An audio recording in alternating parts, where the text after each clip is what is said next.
رحمت ہے، اور رحمت وہ ہے بروز محشر جس کا کوئی حساب نہیں ہوتا۔ اس لیے بیٹا پیدا ہو چاہے بیٹی پیدا ہو،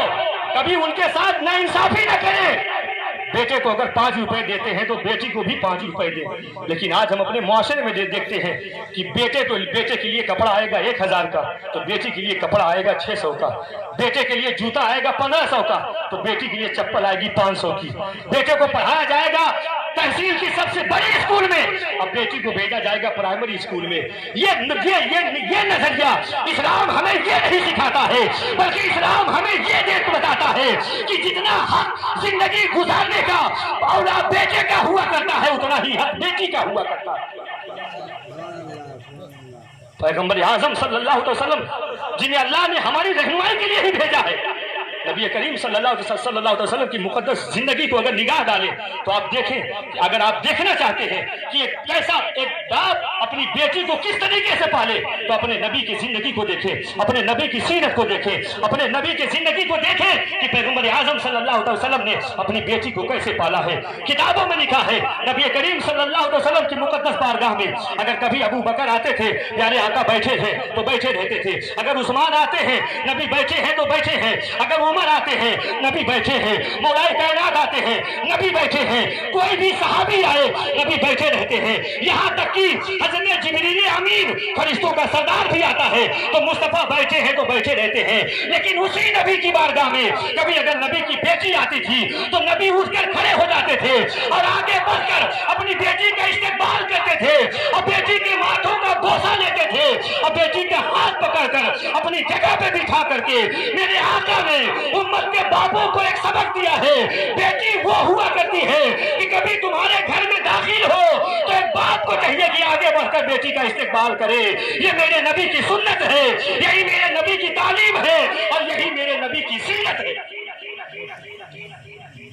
اب یہ باپ کا طریقہ ہو گیا، میرے قوم کی بیٹیاں بھی بیٹھی ہوئی ہیں وہ بھی سنتی چلیں کہ ایک بیٹی کو باپ کے ساتھ کیسا سلوک ہونا چاہیے۔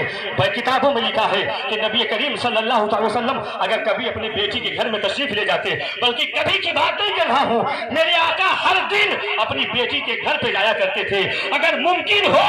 جب آپ کو موقع ملے اپنی بیٹیوں کا گھر کا چکر لگا لیا کرو، کیونکہ یہ بھی میرے نبی کی ایک پیاری سی سنت ہوا کرتی ہے۔ نبی کریم صلی اللہ علیہ وسلم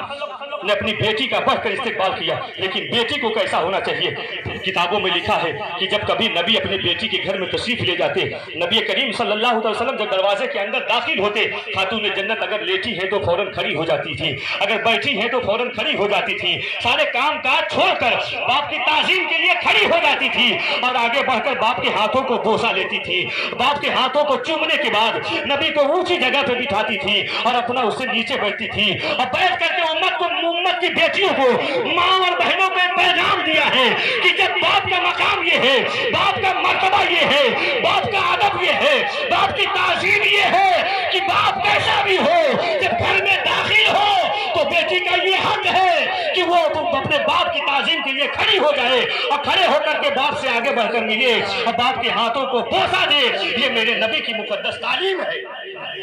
آج ہم نے اپنے نبی کی سیرت کو فراموش کر دیا ہے، آج ہم نے اپنی نبی کی تعلیم کو فراموش کر دیا ہے، جس کا نتیجہ یہ ہے کہ ہم زمانے میں خوار ہیں۔ میں بتا رہا تھا کہ صحابی کہتے ہیں یا رسول اللہ کہ میں نے ایک گناہ کیا ہے۔ کہا کتنا بڑا گناہ؟ کیسا گناہ؟ کہتے ہیں یا رسول اللہ میں نے اپنی بیوی سے وصیت لی، پھر اس کے بعد میں چلا گیا، 3 سال کے بعد میں واپس آیا، شام کو گھر پہنچا، منہ ہاتھ دھولا، کھانا پینا کھایا، کھانا پینا کھا کر کے میں لیٹا، لیٹنے کے بعد میں نے اپنی بیوی سے پوچھا کہ میری شریک حیات یہ بتا میرے جانے کے بعد گھر میں بیٹا پیدا ہوا تھا کہ بیٹی پیدا ہوئی تھی؟ تو صحابی کہتے ہیں یا رسول اللہ میری بیوی نے کہا کہ آپ کے جانے کے بعد گھر میں بیٹی پیدا ہوئی تھی اور جیسا آپ نے مجھ سے وعدہ لیا تھا اس بیٹی کو میں نے زندہ زمین میں دفن کر دیا۔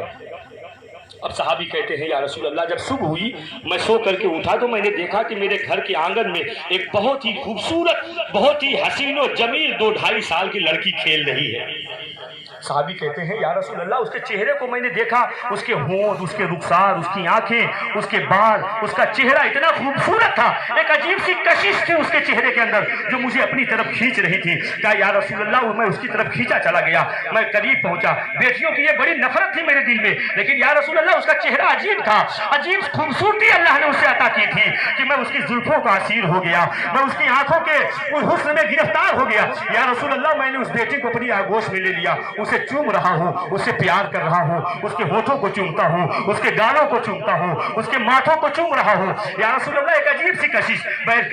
صحابی کہتے ہیں میرے آقا دن گزرتے گئے، وہ لڑکی ہر دن صبح میرے گھر میں آتی، شام کو چلی جاتی۔ ایک دن میں نے اپنی بیوی سے پوچھا کہ میری شریک حیات یہ بتا، یہ جو صبح صبح لڑکی آتی ہے گھر میں کھیلنے کے لیے کون ہے؟ تو بیوی نے کہا کہ میرے شوہر یہ میری سہیلی کی بیٹی ہے جو صبح کھیلنے کے لیے آتی ہے، شام کو اپنے گھر واپس چلی جاتی ہے۔ صحابی کہتے ہیں میرے آقا دن گزرتے گئے، مہینے گزرے، عالم یہ ہو گیا کہ اب مجھے اس لڑکی سے اتنی محبت ہو گئی کہ اس لڑکی کو میں نہ دیکھوں تو مجھے چین نہیں پڑتا،